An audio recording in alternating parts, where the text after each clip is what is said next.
Erev Shabbos, Parshas Mטות Mes'y. In this week's Parsha, we learned that Klal Yisrael traveled 42 Masois, 42 stops.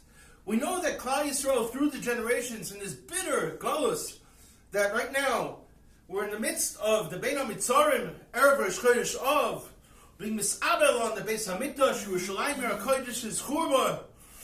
Klal Yisrael had been kicked out of at least 80 different countries. 80 different countries through the generations we've been kicked out of. So the question is, why did the Rabbeinu Shalom send us to 42 different stops in our entry to Eretz HaKodesh?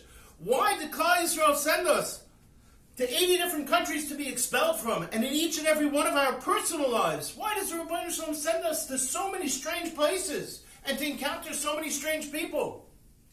We all meet new people constantly. We end up in different places. We travel. What is the purpose of our being wandering Jews? And I think you can answer.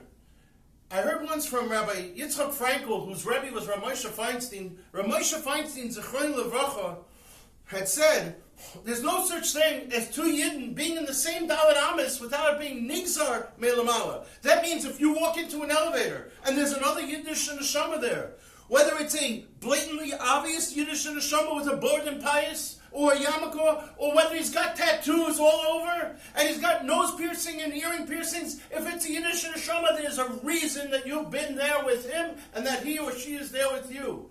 And in our challenge of our life, as we go through our own personal masois, we are meant to chaperayim the Nitzotzes HaKdusha in every place that we are in, or to plant Nitzotzes HaKdusha for the next person who's going to come. We're meant to reach out and to exude our Yiddish warmth to those neshamas who have yet to come tachas kanfei Ashchina. And if the Yid is a Torah-dik Yid, we're meant to exchange with him a Torah vort, so that we and them bring nachas ruach to the Rebbeinu Shalom. But the Parsha tells us something else. In addition to the 3 Arei Miklot that Moshe Rabbeinu was commanded to establish, which were called Bein B'Kavana, Bein B'Loi B'Kavana, there were 42 Arei Leviim that were also told to Moshe Rabbeinu that he should establish as cities of refuge, the Leviim, so that if a person is a Hareg Nefesh B'Shkaga, a person will go to one of those Arei Leviim,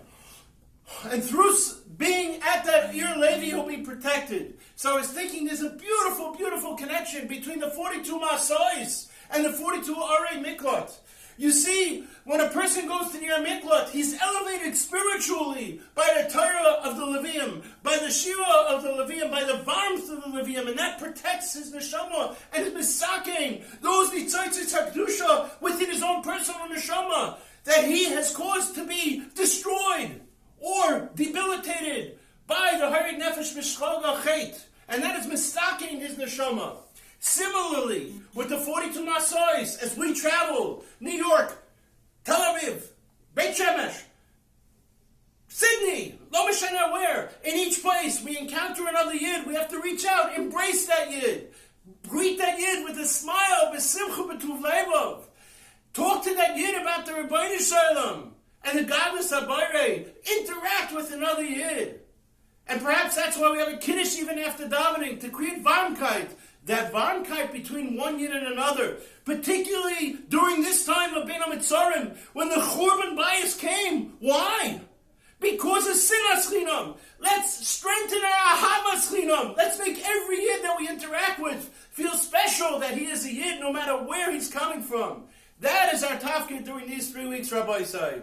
May it be the will of the Rebbeinu Shalom that through our efforts of Ahavas Hashem, and more importantly, and during the 3 weeks, through our efforts of Avas Chinam, Avas Yisrael, may we be Zaycha to the Binyan Beis HaMikdash and the Gula Kroiva B'mhera B'yameinu and the coming of Mashiach Tzidkenu. Have a wonderful Shabbos.